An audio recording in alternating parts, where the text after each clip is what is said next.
Good morning everyone! Good vibes tayo ngayon. Ngayong umaga, maglilinis tayo ng bahay. Good vibe mga miss, mga mami, mga kuya, sa ating lahat. Good vibes. Morning.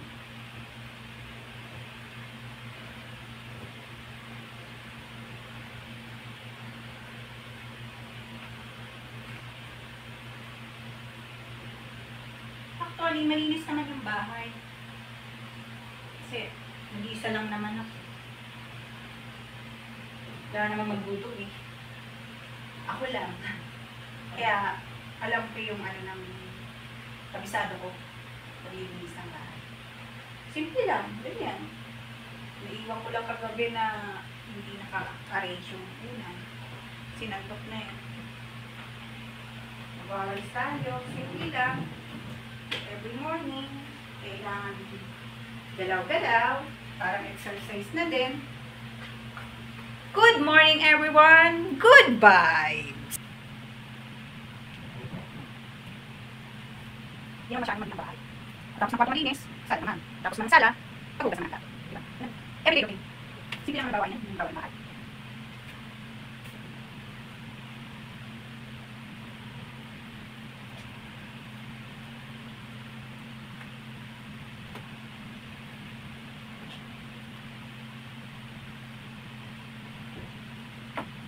Okay. Sige, linis. Pag hindi ka naman magulo sa bahay, kasunod, mag-wash naman. Eto, nagsalang na ako. Konti lang naman siya. Hiniwalay ang dicolor sa mga puti. Tsaka puti, dicolor ba kasama sa black and ano. Basta light color, tsaka black. Mga tatlong salang. Para hindi magkulay-kulay ang mga puti at saka yung mga light color sa mga itim. Para yung mga itim hindi magkaroon ng puti-puti. Ganun ako maglaba. Medyo maingay yung washing machine, luma na kasi. Dito naman tayo ngayon sa room, sa kwarto ko. Tuwing umaga, syempre, dapat pagkagising,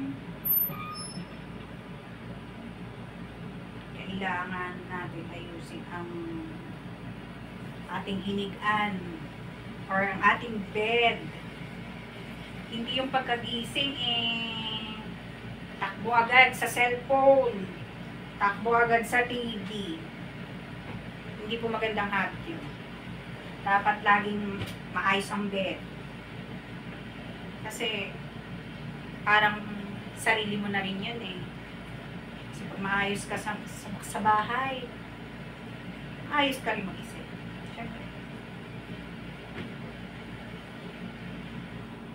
Simple lang naman. Kung hindi ka malikot matulog, kung hindi ka magulo sa bed, madaling ayusin. Siyempre.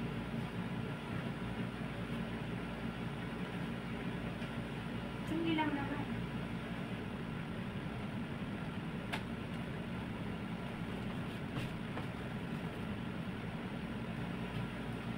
Paborito ko to, banana.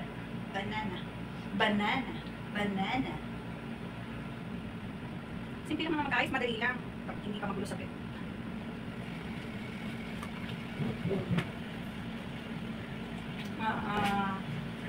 Marami akong unan sa bed. Kung marami unan, marami sandayan.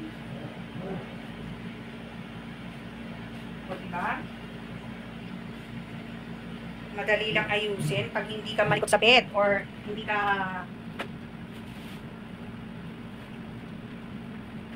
maasunod. Yung words na yun na Tagalog. Sorry. Yan. Ayos na.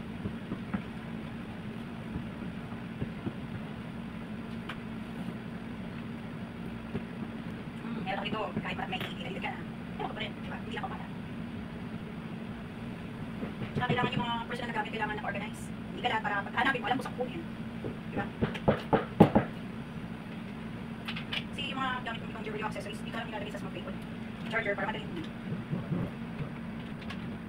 Kaya din ang appointment. Kasi sa gabi, bago matulog, Yung mga kandila ilalagyan ko. Sigwari minsan mainit.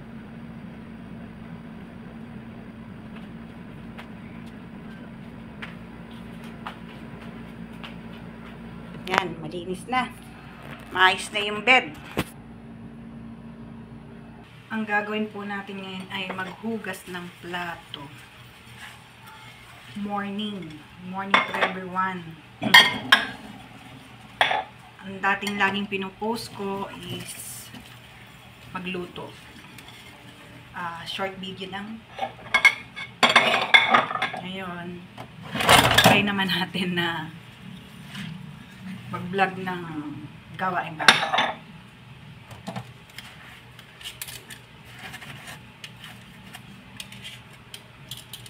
My YouTube channel, Miss Dalen. Ang name ko, Miss Dalen.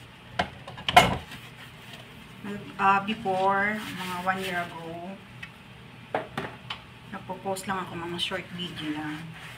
Mas pagluluto, yung maraming kalat. Pero ngayon, try kong mag-video ng mag-vlog ng gawaing bahay. Siyempre, kailangan matuto tayo ng mga maayos na paglilinis ng bahay. Like, kailangan malinis ang kitchen.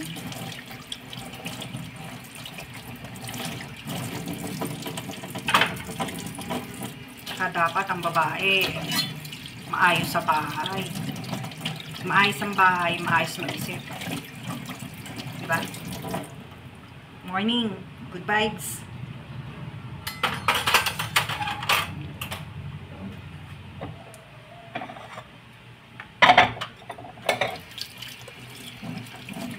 Minsan, kahit maraming hugasin, kahit nag-iisa ka lang, minsan maraming hugasin. Kasi, minsan ang pagluluto, maabubot. Hindi pwedeng yung isang ingredient magkasama sa isang plate or sa isang kagyan.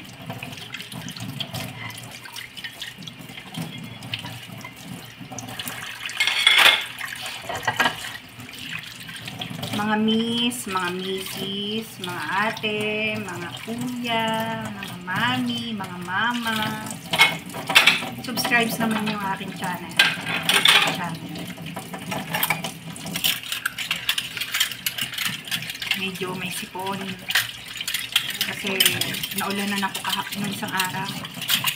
Alam mo na, magdala ng payong. Pero sa atin, kailangan po, pag alam natin malapit na ang ulan, isipin po natin magdala tayo ng payong.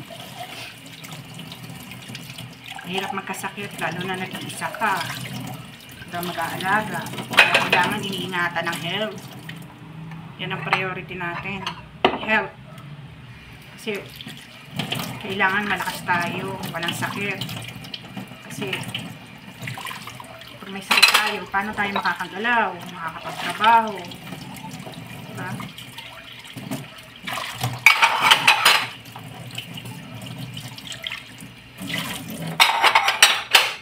Okay. See you on my next vlog.